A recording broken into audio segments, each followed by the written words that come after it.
నమస్తే welcome to వి3 news లక్ష్యం సమాజ హితం ఇక వార్తల్లోకి వెళ్లే ముందు ముఖ్యాంశాలు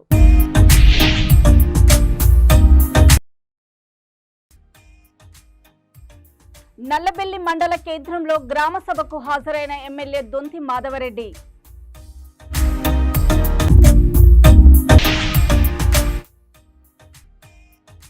రుణమాఫీ రైతు భరోసాపై ఎమ్మెల్యేలను నిలదీసిన బీఆర్ఎస్ నాయకులు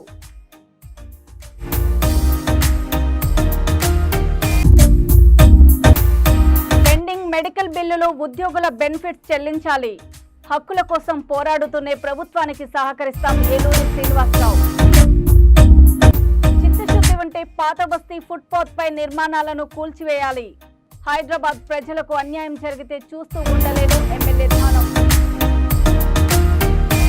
రాష్ట్ర ప్రభుత్వం ఆత్మీయ భరోసా రేషన్ కార్డ్స్ రైతు భరోసా ఇందిరమ్మ ఇండ్ల లబ్ధిదారులకు ఈ నెల 26 నుండి అందించనున్న క్రమంలో వివిధ కార్యక్రమాలలో దరఖాస్తు చేసుకున్న వారి జాబితా ప్రకటించడంతో పాటు జాబితాలో పేరు లేని వారు తిరిగి దరఖాస్తు చేసుకునే విధంగా గ్రామ సభలు నిర్వహిస్తూ ప్రజల్లో అధికారులు అవగాహన కల్పిస్తున్నారు. అందులో భాగంగా వరంగల్ జిల్లా నల్లబెల్లి మండలం కేంద్రంలో గ్రామ సభ నిర్వహించారు. ఈ గ్రామ సభకు స్థానిక ఎమ్మెల్యే దొంతి మాధవరెడ్డి ముఖ్య అతిథిగా హాజరై మాట్లాడుతూ ఉండగా కొంతమంది బీఆర్ఎస్ నాయకులు రైతు రుణమాఫీ రైతు భరోసాపై ఎమ్మెల్యేను నిలదీయడంతో కొంత వాగ్వాదానికి దారితీసింది. పోలీసులు జోక్యం చేసుకోవడంతో సమస్య సద్దుమణిగింది. జాబితాలో పేరు లేని వారు తిరిగి దరఖాస్తు చేసుకోవాలని, ప్రతి లబ్ధిదారునికి అవకాశం కల్పిస్తామని, రైతు రుణమాఫీ రానివారు దరఖాస్తు చేసుకుంటే రుణమాఫీ అయ్యే విధంగా కృషి చేస్తానని హామీ ఇచ్చారు.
నాలుగు సంవత్సరాల కాలంలో ఇల్లు లేని వారందరికీ కూడా మంజూరు ఇస్తాము.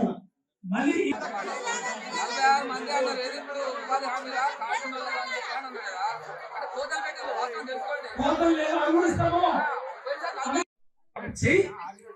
కానీ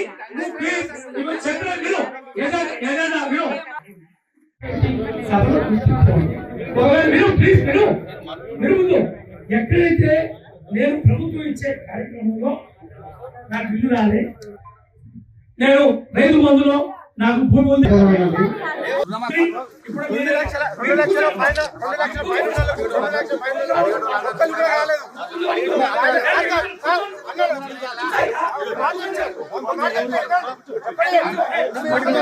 గ్రామ సభలో 4 పథకాల పైన ప్రభుత్వం ఇచ్చిన హామీని నెరవేర్చే కార్యక్రమంలో మన గ్రామానికి సంబంధించిన ఇళ్ల నిర్మాణం, ఇళ్ల స్థలాలు, వీటితో పాటు రేషన్ కార్డు గత 10 సంవత్సరాలు 2014 నుంచి 2023 వరకు ఇల్లు నిర్మాణం చేసుకుందాము, ఇల్లు స్థలం లేదు అని చెప్పి అడిగితే ఇస్తామని చెప్పి మరి ఏదైతే 10 సంవత్సరాలు కాలం గడిచిపోయినా ఈ సందర్భంలో మొన్న కూడా మీరంతా కూడా ఇల్లు లేని పేదలకి ఇల్లు ఇస్తాం, ఇళ్ళ స్థలాలు ఇస్తాం అని చెప్పి మీ గ్రామానికి వచ్చినప్పుడు కాంగ్రెస్ ప్రభుత్వాన్ని ఇంధన పాలని అందించమని చెప్తే ఆదరించి ఇంధన పాలను మీరు తీసుకొచ్చినారు. కాబట్టి మీ గ్రామంలో ఇల్లు స్థలాలు లేని వారు, ఇల్లు లేని వారు ప్రజాపాలనలో మనం దరఖాస్తు చేసుకోమని చెప్పి మనం చెప్పినాం.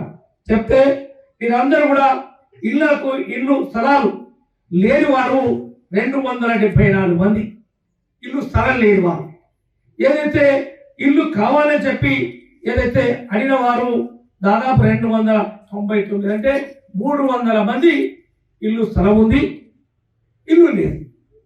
మీరు అడిగినారు, ఇవన్నీ కూడా మీరు ఇచ్చిన దరఖాస్తుల్ని పరిశీలించి ఇవన్నీ కూడా తయారు చేయడం జరిగింది. ఈ పూట ఇవి తయారు చేసి మీ అందరూ కూడా తెలియజెప్పి వరుస క్రమంలో 300 మందికి ఈ 4 సంవత్సరాల కాలంలో అందరికీ కూడా ఇల్లు నిర్మాణం చేయాలనేది కాంగ్రెస్ పార్టీ ప్రభుత్వ లక్ష్యం తప్ప వేరే కాదు. కాబట్టి మీరు నిర్మాణం చేసుకునే అవకాశం లేకపోతే ప్రభుత్వమే ఈ యొక్క హౌసింగ్ కార్పొరేషన్ ద్వారా నిర్మాణం చేసి ఆ యొక్క వసతిని తప్పకుండా కల్పిస్తామని చెప్పి ఈ రోజు ఈ దరఖాస్తు చేసుకున్న సోదరులకి ఈ తెలియజేస్తా ఉన్నామని చెప్పి ఈ సందర్భంగా మీ అందరూ కూడా తెలియజేస్తా ఉన్నాం. అంతేకాకుండా ఇల్లు స్థలాలు లేవు, స్థలాలు లేని వారు 580 మంది దరఖాస్తు చేస్తారు. మండలం మొత్తంలో అన్ని గ్రామాల నుంచి 580 మంది దరఖాస్తు చేస్తే మన యొక్క నల్లబెల్లి ప్రాపర్లో 274 మంది ఇల్లు స్థలాలు లేవు, ఇల్లు స్థలం కావాలి, ఇల్లు కావాలని చెప్పి దరఖాస్తు చేస్తారు. తప్పకుండా ఎంత ఖరీదైన గతంలో కూడా కొనుగోలు చేశాం. ఏదైతే ప్రభుత్వ భూమి లేని దగ్గర ఏదైతే ఆ యొక్క రైతులు అమ్మే స్థలాలు చూసుకొని కొంత దూరమైనా కూడా ఏదైతే మౌలిక వసతులు రహదారి మంచినీళ్ళ వసతి ఇచ్చి ఆ యొక్క ఇల్లు స్థలాలు ఇచ్చి వారికి కూడా ఇల్లు మంజూరు చేస్తామని చెప్పి ఈ 274 మంది నల్లబేలి గ్రామస్తులకి ఈ సందర్భంగా మీ అందరూ కూడా తెలియజేస్తా ఉన్నామని చెప్పి ఈ సందర్భంగా మీ అందరూ కూడా తెలియజేస్తా ఉన్నాం. అంతేకాకుండా ఇళ్లతో పాటు ఏదైతే రేషన్ కార్డు ఇచ్చాం 2014 నుంచి మొన్నటి వరకు ఒక 2-3 పర్యాయాలు 2-3 ఏదైతే అక్కడక్కడ 1-2 కార్డులు ఇచ్చిన దాఖలాలు ఉన్నాయి. కాబట్టి అందరికీ వయసు వచ్చింది, కుటుంబం నుంచి బయటికి పోయినారు, ఆ యొక్క కుటుంబ యజమానికి కార్డు ఏదైతే అవసరం ఉంటే ఇబ్బంది పడుతున్న నేపథ్యంలో తప్పకుండా అర్హులైన వారికి రేషన్ కార్డు ఇవ్వాలి అనేది ఈ రోజు యొక్క ప్రధాన ఉద్దేశం అని చెప్పి ఈ సందర్భంగా మీ అందరూ కూడా తెలియజేస్తా ఉన్నాం. ఈ రేషన్ కార్డులో మీరందరూ కూడా 2193 మంది మొత్తం మండలాల్లో దరఖాస్తు చేస్తారు. అందులో కొత్త రేషన్ కార్డులతో పాటు ఏదైతే పిల్లలు 20-21 సంవత్సరం ఉండి ఏదైతే రేషన్ కార్డు తీసుకున్న సందర్భంలో మరి పిల్లలైన తర్వాత నామోదు అంటే దాంట్లో నాకు రేషన్ కార్డు ఉంది, నా పిల్లల సంఖ్య తక్కువ ఉంది, దాంట్లో నామోదు చేయమని చెప్పి రేషన్ వచ్చేదానికి ఆ సంఖ్య తగ్గిపోయింది కాబట్టి అందులో నామోదు చేయమని చెప్పి కొందరు, రేషన్ కార్డులు లేవు కొత్తవి కావాలని చెప్పి కొందరు దరఖాస్తు చేస్తే అందులో మన యొక్క గ్రామం నుంచే ఈ రేషన్ కార్డు లేని వారికి ఈ రోజు పూర్తి స్థాయిలో వారికి అవకాశం కల్పిస్తామవుతా ఉన్నాం. 280 మందికి 281 మంది ఈ రేషన్ కార్డు కావాలి, నాకు లేదు, ఈ యొక్క పేర్లు నామోదు చేయండి అని చెప్పి ఈ యొక్క వివరాలు అని చెప్పి సందర్భంగా మీ అందరూ కూడా మనం చేస్తా ఉన్నాం. ఈ రోజు ప్రభుత్వ అధికారులు అవన్నీ కూడా సరి చేస్తారు. ఇలా గ్రామ పంచాయతీలో మీకు అతికిస్తారు, చదువుతారు. ఎక్కడైతే మిగిలిపోయిన వారు ఏదైతే తప్పిపోయిన వారు. జగిత్యాల జిల్లా కోరుట్ల నియోజకవర్గం మెట్పల్లి 13వ వార్డులో ప్రజాపాలన వార్డు సభల్లో Congress party in charge Juvvadi Narasimharao, municipal commissioner T Mohan, ward councillor Balka Muttamma ప్రజల సహకారంతో నిర్వహించారు. కార్యక్రమాన్ని ఉద్దేశించి జువ్వాడి నరసింహారావు మాట్లాడుతూ అర్హులైన ప్రతి ఒక్కరికి రేషన్ కార్డు, ఇందిరమ్మ ఇల్లు అందుతాయని, రేషన్ కార్డుల జారీ ప్రక్రియ నిరంతరం కొనసాగుతుందని, ప్రతి ఒక్కరికి లబ్ధి చేకూరేలా ప్రభుత్వం చర్యలు తీసుకుంటుందని అన్నారు. ఈ కార్యక్రమంలో special officer Srinivas, Congress party నాయకులు సాయిరెడ్డి, సంతోష్ రెడ్డి, మున్సిపల్ అధికారులు లంక లక్ష్మణ్, సోమిడి శివ, నన్నపూర్ రాజు, సుజాత, వార్డు సభ్యులు పాల్గొన్నారు. గ్రామ సోదరులకు, సోదరిమణులకు, అదేవిధంగా వేదిక మీద ఉన్న కౌన్సిలర్ బాల్కా ముత్తమ్మ గారికి, అదే కమిషనర్ మోహన్ గారికి, సంతోష్ గారికి, మన స్పెషల్ ఆఫీసర్ నారాయణ గారికి, సాయిరెడ్డి గారికి, పేరు పెట్టిన ప్రతి ఒక్కరికి నమస్కారం తెలియజేస్తూ, కౌన్సిలర్ గారు కొన్ని ఆబ్జెక్షన్ చెప్పడం జరిగింది. వారు చెప్తా ఉన్నాం, ఇదేంటమ్మా అంటే ఫస్ట్ ఈ ప్రభుత్వం వచ్చిన తర్వాత ప్రజాపాలనలో అప్లికేషన్ల అంటే మీకు వివరంగా చెప్తున్నాను ఏం చేయాలి. అప్లికేషన్లు మాత్రమే తీసుకోవాలి. ఎవరెవరైతే అప్లికేషన్ తీసుకున్న వాళ్ళే అందరి పేర్లు వచ్చింది. ఇప్పుడు దీంట్లో ఎవరైతే నిజంగా అర్హులు ఉన్నారో వాళ్ళందరూ కూడా ఇళ్లతో పాటు రేషన్ కార్డు ఇవన్నీ ఖచ్చితంగా వస్తాయి. ఎందుకంటే మనం అప్లై చేసినాక దాంట్లో ఇల్లు ఉన్న వాళ్ళు చేసారు, కొంతమంది ఇల్లు లేని వాళ్ళు చేసినారు, కొంత భూమి ఉండి ఇల్లు కట్టుకున్న వాళ్ళు చేసినారు. వీటిని పరిశీలన మాత్రమే అమ్మా, కేవలం పరిశీలన చేసిన తర్వాత ఇప్పుడు దీనికంటే లిస్టు తయారు చేస్తాం. రెండోది మీరు అన్నారు, ఒకవేళ గత ప్రభుత్వం కేసీఆర్ గారి ప్రభుత్వం రోడ్డు డాంబర్ రోడ్ శాంక్షన్ చేసిందని చెప్పినారు. మీ దగ్గర శాంక్షన్ లెటర్ ఏదైనా ఉంటే తప్పకుండా నేను ఆ రోడ్ వేపిస్తాను. అలా లెటర్ ఏమైనా ఉంటే ఉంటే తప్పకుండా చేపిస్తాం. దాన్ని ఏ ప్రభుత్వం గతంలో తీసి రోడ్డు వచ్చిన దాంట్లో ప్రభుత్వం క్యాన్సల్ అన్నది ఉన్నది. కొంతమంది అప్పుడు లేని కూడా 13వ వార్డు సభ సమావేశానికి ముఖ్య అతిథిగా ఇచ్చేసినటువంటి గౌరవ కుటుంబ constituency incharge Shri Divadi Narasimharao sir గారికి మరియు ఈ సభాధ్యక్షురాలు స్థానిక కౌన్సిలర్ మరియు ఈ పథకాలకు స్పెషల్ ఆఫీసర్గా ఉన్నటువంటి నారాయణ సార్ గారికి మరియు వివిధ నాయకులకు ఇప్పుడు మనకు వచ్చినటువంటి రేషన్ కార్డులు లిస్టు మరియు ఇందిరమ్మ ఇండ్ల లిస్టు వచ్చినవి. అవి అర్హులైన లిస్టులే, వాళ్ళు ఎంపికైనట్టు కాదు, అర్హులు వాళ్ళు. ఇంకా అర్హులు కాని వాళ్ళు అప్లికేషన్ పెట్టని వాళ్ళు ఉంటే ఎవరైనా ఇప్పుడు అప్లికేషన్ పెట్టుకోవచ్చు. అదేవిధంగా ఇది నిరంతర ప్రక్రియ, ఇప్పుడు అయిపోయేది కాదు. 26 నుంచి స్టార్ట్ చేస్తారు, కంటిన్యూషన్ ఎప్పటిలాగానే ఉంటుంది. ఎవరైతే నిరుపేదలు ఉన్నారో ప్రతి ఒక్కరికి రేషన్ కార్డు అందజేయబడుతుంది. మీరు మాకు రాలేదు, ఇంకా పేరు లేదనే అపోహలు చెందవద్దు. ఎందుకంటే ఇల్లు లేని వాళ్ళు కూడా ఇల్లు లేని వాళ్ళ జాబితా ఒకటి ఉంది, ఇప్పుడు ఇల్లు ఉన్న వాళ్ళ జాబితా ఒకటి ఉంది. ఇది ప్రజాపాలన యొక్క దరఖాస్తుల నుంచి తీసిన అప్లికేషన్. మొన్న మీ అందరూ తెలుసు, మీ వాళ్ళలో అంతే వచ్చి వెరిఫికేషన్ చేసి ఫోటోలు తీసుకున్నారు. అందులో నుంచి స్కూటీ చేసిన లిస్ట్ ఒకటి వచ్చింది. ఆ లిస్ట్ ఇప్పుడు మేము చదువుతారు. రెండవది రేషన్ కార్డు అయితే మొన్న మనకు ఇది బీసీ సర్వే జరిగింది కదా, కులగల సర్వే జరిగింది, దాంట్లో నుంచి తీసుకున్న లిస్ట్ అది. దాంట్లో కొంతమంది మాకు రేషన్ కార్డు అన్ని అడిగారు, ప్రతి మీ ఇంటికి వచ్చి ప్రతిదీ అడిగారు. మీకు భూములు ఉన్నాయా, ల్యాండ్ ఉందా, వెహికల్స్ ఉన్నాయా. ఉద్యోగులకు పెన్షనర్లకు రావాల్సిన పెండింగ్ మెడికల్ బిల్లులు, పదవి విరమణ పొందిన ఉద్యోగుల బెనిఫిట్స్లను తక్షణమే చెల్లించాలని టీజీఓ సెంట్రల్ అసోసియేషన్ అధ్యక్షులు ఏలూరి శ్రీనివాసరావు ప్రభుత్వాన్ని కోరారు. తెలంగాణ గెజిటెడ్ ఆఫీసర్స్ అసోసియేషన్ నగర శాఖ డైరీ 2025 ఆవిష్కరణ సభ ఖైరతాబాద్లోని అర్ధగణాంక శాఖ కార్యాలయంలో నిర్వహించారు. డైరీ ఆవిష్కరణ సభకు ముఖ్య అతిథిగా ఏలూరి శ్రీనివాసరావు పాల్గొని డైరీని ఆవిష్కరించి మాట్లాడారు. మన హక్కుల కోసం పోరాడుతూనే ప్రభుత్వానికి అన్ని విధాలా సహకరిస్తామని ఆయన అన్నారు. డిఏ విడుదల చేయాలని, కంట్రిబ్యూటరీ పెన్షన్ విధానాన్ని రద్దు చేసి పాత పెన్షన్ విధానాన్ని అమలు చేయాలని కోరారు. సెంట్రల్ గవర్నమెంట్ ఎనీ రిలీజ్ చేసేది 5 అయితే మళ్ళీ 5 డిఏలు కానీ, పిఆర్సి, హెల్త్ కార్డ్స్, సిపిఎస్ 317, అది ఆల్రెడీ 317 కొలాప్స్ అయింది. డిమాండ్ కాకుండా అయిపోయింది. కాబట్టి ఇవన్నీ సాధించుకోవడానికి పోరాడాలంటే నిర్మాణం కూడా ఉండాలి. మన ప్రభుత్వం అయినా ఆ ప్రభుత్వం వేరు, పాలకులు వేరు, మనం సేవకులు మాత్రమే, మనం పనోళ్ళమే. మన హక్కులు రాయితీల కోసం కలవడాల్సిందే.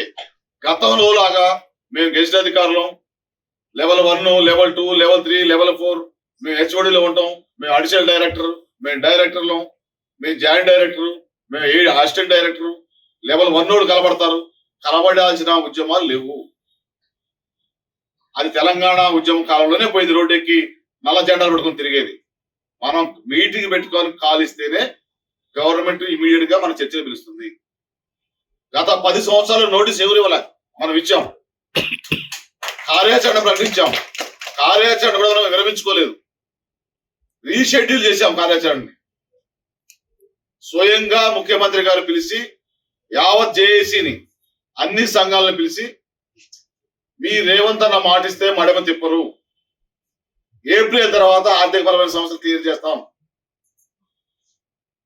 బిఫోర్ ఆర్థికేతర సమస్యలు క్లియర్ చేస్తాం. క్యాబినెట్ సబ్ కమిటీ చేస్తా ఉన్నారు, సబ్ కమిటీని వేశారు. ఎవ్రీడే రిప్రజెంట్ చేస్తూనే ఉన్నాం. మనలో చాలా మందికి డౌట్ ఉంది, రైతు భరోసా ఇస్తున్నారు, ఇందిరమ్మ ఆత్మీయ భరోసా ఇస్తున్నారు, రేషన్ కార్డులు ఇస్తున్నారు. వాటితో పాటుగా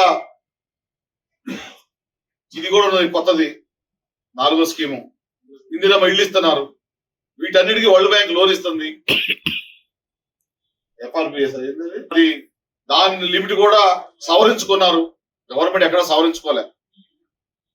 వారి ప్రాధాన్యతలు వాళ్ళకు ఉన్నాయి. మనం కూడా ప్రాధాన్యత కావాలి అంటే మన సంఘాల నిర్మాణం ఉండాలి. డైరీ క్యాలెండర్ అనేది ఇందాక సామన్న సత్యం చెప్పారు, డైరీలో మనం ఏది రాయం, కానీ అది ఒక అకేషన్. మ్యారేజ్ డే ఎందుకు చేసుకుంటాం, బర్త్డే ఎందుకు చేసుకుంటాం, గుర్తు చేసుకోవడం కోసం. మనకి ఏజ్ ఎంత వచ్చింది, ఇంట్లో వాళ్ళు కూడా కూర్చో డైరీ క్యాలెండర్ కూడా మన యొక్క కార్యాచరణని ఇట్లా కూర్చొని ప్రకటించుకోవడం కోసం, ఇంతమంది కలవడం కోసం. దానికి కూడా అందరూ అటెండ్ కావాలి. సమస్య వచ్చినప్పుడు ఆఫీసు రావడం కాకుండా ప్రతి హెచ్ఓడి యూనిట్ ఫామ్ కావాలి, ప్రతి మీటింగ్ కి రావాలి. హైదరాబాద్ సిటీ ఎగ్జిక్యూటివ్ అంటేనే అదొక పెద్ద తిరణాలాగా ఉండాలి. అట్లాంటప్పుడు మాత్రమే మనం ఇవన్నీ సాధించగలుగుతాం. హెల్త్ కార్డ్స్ కొన్ని సంఘాలు ఉన్నాయి, పోయి పేపర్ పుల్లు, పేపర్ జేఏసీలు, పైసల మేనేజ్మెంట్ ఏదో ఒత్తిడి చేస్తారు, ఓడిలు తెచ్చుకుంటారు. మాదే నడుస్తుంది. రిజిస్ట్రేషన్ ఉండదు, మెంబర్షిప్ ఉండదు, ఎలక్షన్స్ ఉండవు. మనం సిస్టమేటిక్ గా 35 బ్రాంచ్లకు కూడా నోటిఫికేషన్ ఇచ్చి ఎలక్షన్ ఆఫీసర్ అపాయింట్ చేసి ఓటర్ లిస్ట్ డిస్ప్లే చేసి అందరికి ప్రొసీడింగ్ ఇచ్చాం. వెబ్సైట్ లో ఓపెన్ చేసాం మనం. tgos.co.in మన వెబ్సైట్ ఉంది. ప్రతి ఇప్పుడు మీరు జరిగేది కూడా వెబ్సైట్ లో డైరెక్ట్ లోడ్ అవుతుంది. ప్రతి డాక్యుమెంట్, ఈవెన్ మన బైలా కూడా అందులో పెట్టాం. ప్రతిరోజు రిప్రజెంటేషన్ చేసేది, ఆ రిప్రజెంటేషన్ మీద అవుట్పుట్ కూడా పెడుతున్నాం. ఇప్పటి వరకు మనకున్న రిప్రజెంటేషన్ అవుట్పుట్ 72%. జిల్లా పటాన్చెరు ఎమ్మెల్యే గూడెం మహిపాల్ రెడ్డి కాంగ్రెస్ లో చేరి బీఆర్ఎస్ పార్టీకి వత్తాసు పలుకుతున్నాడని కాంగ్రెస్ కార్యకర్తలు ఆగ్రహం వ్యక్తం చేశారు. ఎమ్మెల్యే గూడెం మహిపాల్ రెడ్డి వైఖరిని మార్చుకోవాలంటూ పటాన్చెరు జాతీయ రహదారిపై బైఠాయించారు. కాంగ్రెస్ నేతలు నినాదాలు చేసి నిరసన తెలిపారు. 2 రోజులుగా నియోజకవర్గంలో జరుగుతున్న అభివృద్ధి కార్యక్రమాలలో మహిపాల్ రెడ్డి తీరు బాగోలేదని మండిపడ్డారు. కాంగ్రెస్ ప్రభుత్వం వచ్చి సంవత్సరం గడుస్తున్నా ఎమ్మెల్యే క్యాంపు ఆఫీసులో ఇంకా కేసీఆర్ ఫోటో దర్శనం ఇవ్వటంపై కాంగ్రెస్ నేతలు ఆగ్రహించారు. సీఎం రేవంత్ రెడ్డి ఫోటో పెట్టడం ఇష్టం లేకపోతే కాంగ్రెస్ పార్టీకి రాజీనామా చేసి బీఆర్ఎస్ లోకి వెళ్లిపోవాలని హితవు పలికారు.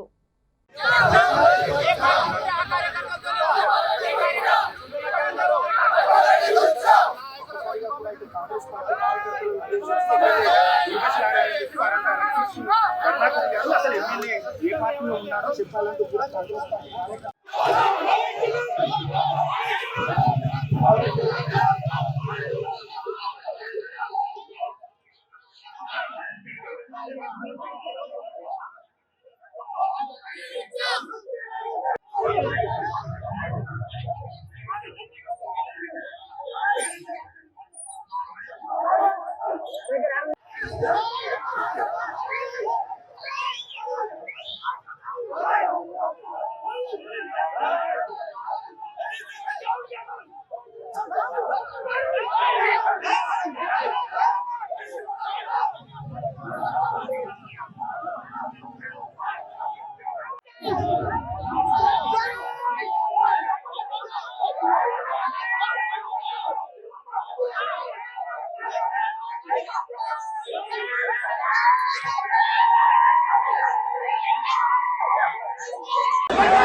హైదరాబాద్ ఆదర్శ్ నగర్ ఎమ్మెల్యే క్వార్టర్స్ లో Kalyana Lakshmi Shaadi Mubarak CM relief fund చెక్కులను హిమాయత్ నగర్ సోమాజిగూడ కార్పొరేటర్లు మహాలక్ష్మి సంగీత యాదవ్ కలిసి ఎమ్మెల్యే దానం నాగేందర్ పంపిణీ చేశారు.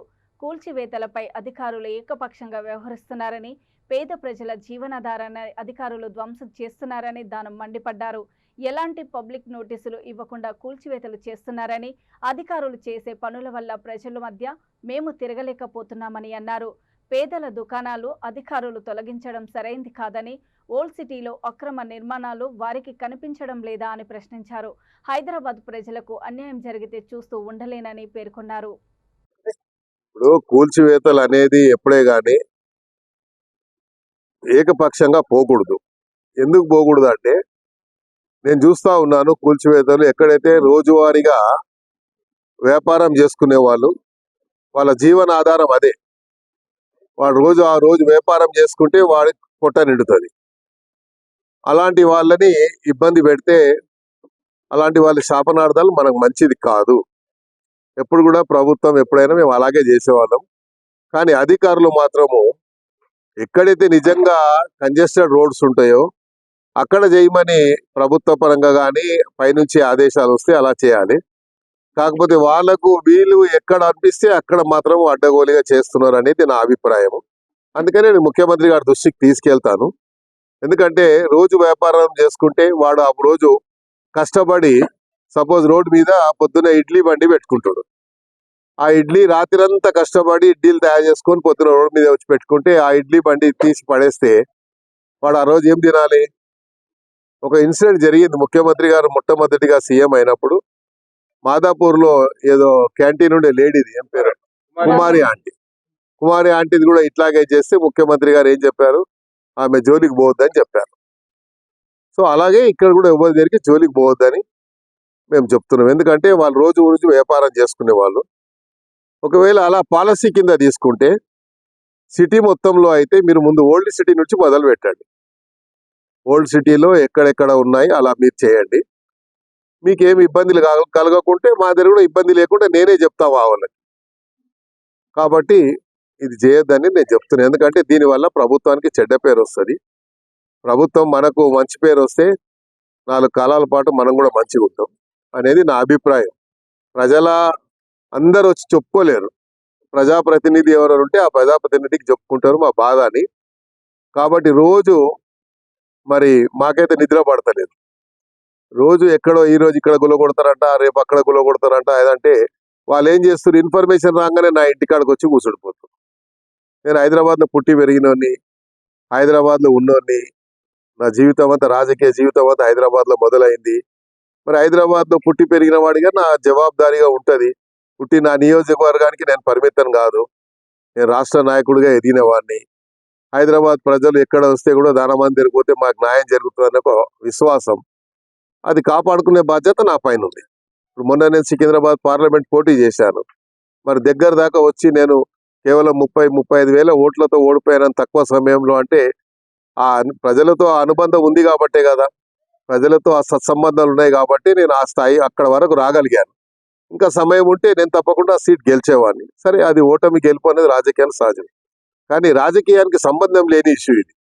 ఇది పేద ప్రజల యొక్క వారి జీవన ఆధారం మీద ఆధారపడేటువంటి సమస్య కాబట్టి పేద ప్రజల్ని కాపాడతామని మనం పదే చెప్తున్నాం. కాబట్టి మన బాధ్యతగా ఎవరో ఒకరు ప్రభుత్వ పరంగా ఒక బాధ్యత తీసుకోవాలి. కాబట్టి ఇది నా బాధ్యతగా నేను తీసుకుంటాను. అంతే తప్ప అదే చెప్పాను కదా. ఇప్పుడు అధికారులు కొంతమంది ఏంటంటే సుమోటో కింద వాళ్ళు మేమే సుప్రీం అన్న ఫీలింగ్ లో పోతున్నారు. మన రాజ్యాంగంలో కొన్ని ఇష్యూస్ ఉన్నాయి. మనం ఎప్పుడే కానీ అధికారం వచ్చిన తర్వాత ఆ స్వేచ్ఛని బ్యూరోక్రాట్స్ కి పూర్తి స్వేచ్ఛ ఇస్తే ఎప్పుడు ఆ ప్రభుత్వాలు నిలబడాయి. ప్రభుత్వ కంట్రోల్లో ఉండాలి. ప్రభుత్వం ఆలోచన విధానాన్ని వాళ్ళు పరిగణలో తీసుకొని పనిచేయాలి. ఎప్పుడే కానీ బ్యూరోక్రసీ కంట్రోల్లో మనం పనిచేస్తే ఆ ప్రభుత్వాలకు చెడ్డ పేరు వస్తుంది. కాబట్టి బ్యూరోక్రాట్స్కి ఏం సంబంధం, ఇవాళ ఏడ ఉంటాడు రేపు ఇంకో దగ్గర ఉంటాడు, వాళ్ళకేం బాధ్యత ఉండదు. బాధ్యత అనేది మనకు ప్రజాప్రతినిధులకు ఉంటుంది అనేది నా ఆవేదనని చెప్పాను. ప్రజల ఆవేదనని నేను చెప్పాను. నేను ముఖ్యమంత్రి గారు కూడా చెప్తాను. ఇలా వ్యక్తిగతంగా నాకు ఏం లేదు, నా ఇల్లు ఏం పోలేదు, లేకుంటే నా ఇల్లు ఏమైనా కబ్జా అంటే నన్ను కొట్టుమని చెప్తున్నాను. నేను నాకేం ప్రాబ్లం లేదు. కానీ పేద ప్రజల జోలికి పోదు, వాళ్ళ జోలికి. రాజన్న సిరిసిల్ల జిల్లా పట్టణ శాఖ ఆధ్వర్యంలో నేతాజీ సుభాష్ చంద్రబోస్ 128వ జయంతిని స్థానిక సుభాష్ నగర్లోని సుభాష్ బొమ్మ వద్ద ఈ కార్యక్రమం చేశారు. ఈ కార్యక్రమంలో పట్టణ అధ్యక్షుడు నాగుల శ్రీనివాస్, మున్సిపల్ మాజీ chairman Adipu Ravinder, urban bank director Pattipaka Suresh, నాయకులు, కార్యకర్తలు పాల్గొన్నారు. భారతీయ జనతా పార్టీ సిరిసిల్ల పట్టణ శాఖ ఆధ్వర్యంలో నేతాజీ సుభాష్ చంద్రబోస్ జయంతి పురస్కరించుకొని ఈరోజు ఆయన జయంతి కార్యక్రమం ఆయన ఇక్కడ సుభాష్ నగర్లోని విగ్రహం వద్ద చేయడం జరుగుతుంది. నేతాజీ సుభాష్ చంద్రబోస్ గారు ఆయన కాంగ్రెస్ పార్టీలో ఉంటూ భారతదేశ స్వతంత్రానికి పోరాడుతూ సిద్ధాంతపరంగా విభేదించి ఆయన ఆజాద్ హిందూ ఫౌజ్ అని ఒక స్వతంత్ర పోరాట సైన్యాన్ని ఏర్పరిచి భారతదేశానికి అశాంతియుతంగానే సిద్ధాంతపరంగా ఇదే సాయుధ పోరాటంతోనే స్వతంత్రం వస్తుంది అని నమ్మి ఇంగ్లీషు దేశస్తులపైన పోరాటం చేసి భారతదేశానికి స్వతంత్రం తెప్పించే క్రమంలో ఆయన పైన ఈ కాంగ్రెస్ నాయకులు దుష్టంగా పన్నాగాలు పన్ని ఆయన ఎప్పుడూ విమాన ప్రయాణంలో మరణించిందని చెప్తుండే కానీ ఆయన మరణానికి ఇయాటి వరకు ఏమాత్రం ఆచూకీ లభించలేదు. ఆయన ఒక అమరజీవిగానే మిగిలిపోయారు. ఇటువంటి గొప్ప వ్యక్తి ఆశయాలను అందరూ యువత ముందుకు తీసుకుపోవాలని ఈ సందర్భంగా తెలియజేస్తూ అందరికీ నేతాజీ సుభాష్ చంద్రబోస్ జయంతి శుభాకాంక్షలు. భారత్ మాతాకి జై. వెళ్ళినప్పుడు కొద్దిసేపట్లో ఒక వ్యక్తి వచ్చి ఏం కావాలని అడిగితే అసలు మీ మా నాయకునితో మాట్లాడుతూ అతన్ని పంపించమని చెప్పడం. తర్వాత కొద్దిసేపటికి హిట్లర్ వచ్చి సుభాష్ చంద్రబోస్ భుజంపై చేయి ధరిచి ఎలా ఉన్నావు అని అడిగినప్పుడు ఈ విషయం గురించి అంటే స్వతంత్ర పోరాటం గురించి ఆయనతో చర్చించిన తర్వాత బయటకు వచ్చే సమయంలో హిట్లర్ అంటాడు, ఏమని అంటాడంటే అసలు నేను మొట్టమొదటి వచ్చినటువంటి వ్యక్తి హిట్లర్ కాదని నువ్వు ఎట్లా అనుకున్నావు అంటే సుభాష్ చంద్రబోస్ భుజంపై భుజాన్ని తట్టేంత దమ్ము ధైర్యం ఉన్నటువంటి వ్యక్తి ఒక హిట్లర్ మాత్రమే అని గుర్తించడం వల్ల ఆ రకంగా నేను ఆ విధంగా ఊహించడం జరిగిందని చెప్తే అప్పుడు ఇద్దరు సంతోషపడి బయటకు వెళ్ళిపోవడం జరుగుతుంది.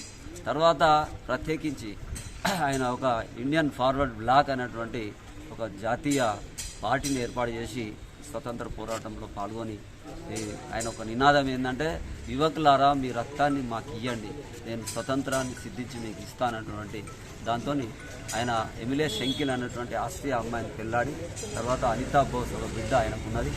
ఆ తర్వాత అనుకోకుండా ఆయన ప్రయాణం అంటే విమాన ప్రమాదంలో మరణించడానికి ఒక వదంతి రావడం జరిగింది. అది తైవాన్ వెళ్ళే సమయంలో ఆ విమాన ప్రమాదంలో మరణించడం జరిగింది. మరి అది ఇప్పటివరకు కూడా తేలని విషయంగానే హిస్టరీగానే మిగిలిపోయింది. కాబట్టి అందుకే మనం అంటాం ఆయన అమరజీవి అని, ఆయనకు మరణం లేదని అంటూ ఉంటాం. మొత్తానికైతే అతడు ఇన్ని సంవత్సరాలు బతుకున్నాడని ఊహించలేము. కాబట్టి ఆయనకు కూడా నివాళులు అర్పిస్తూ ఆ జన్మదిన సందర్భంగా ఈ సిరిసిల్ల పట్టణం అలాగే మా కార్యకర్త సోదరులందరికీ కూడా మనసారా శుభాకాంక్షలు చేస్తూ సుభాష్ చంద్రబోస్ ఇచ్చినటువంటి స్ఫూర్తి ఏదైతుందో ఈనాటి యువత ఆచరించాలని కోరుకుంటూ బోలో భారత్ మాతాకి జై. ఇక వార్తలు ముగించే ముందు ముఖ్యాంశాలు మరోసారి.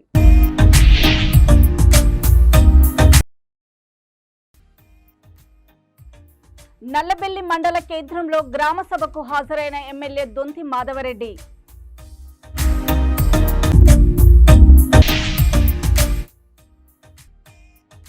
రుణమాఫీ, రైతు భరోసాపై ఎమ్మెల్యేలను నిలదీసిన బీఆర్ఎస్ నాయకులు.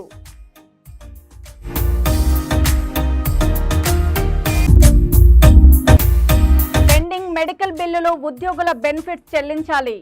హక్కుల కోసం పోరాడుతూనే ప్రభుత్వానికి సహకరిస్తాం ఏలూరి శ్రీనివాసరావు. చిత్తశుద్ధి ఉంటే పాత బస్తీ ఫుట్పాత్ పై నిర్మాణాలను కూల్చివేయాలి. హైదరాబాద్ ప్రజలకు అన్యాయం జరిగితే చూస్తూ ఉండలేను ఎమ్మెల్యే ధానం. ఉండండి. V3 న్యూస్, లక్ష్యం సమాజహితం. నమస్తే.